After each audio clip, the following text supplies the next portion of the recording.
Hello বন্ধুরা, আজকে আমি এসেছি ভেদিয়া ওভারব্রিজ ঘুরতে। তাই ভাবলাম তোমাদের সঙ্গে একটু শেয়ার করি।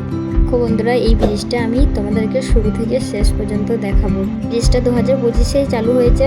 তো এখানে সন্ধেবেলায় অনেক মানুষ ঘুরতে আসে। এখানে এসেছি 11টার সময়, তাই কোনো মানুষ দেখা যাচ্ছে না। সন্ধেবেলায় এখানে অনেক মানুষ থাকে। ওই দেখো ট্রেন যাচ্ছে।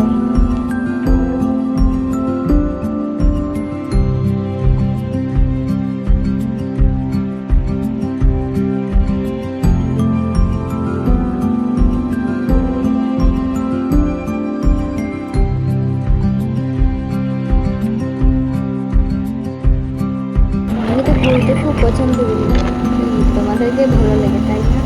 দেখো এই ব্রিজের উপরে চেপে এত সুন্দর লাগছে। দেখো এই কত গাছপালা উপর থেকে দেখতে এত সুন্দর লাগছে বন্ধুরা, তোমাদেরকে বলে বোঝাতে পারবো না।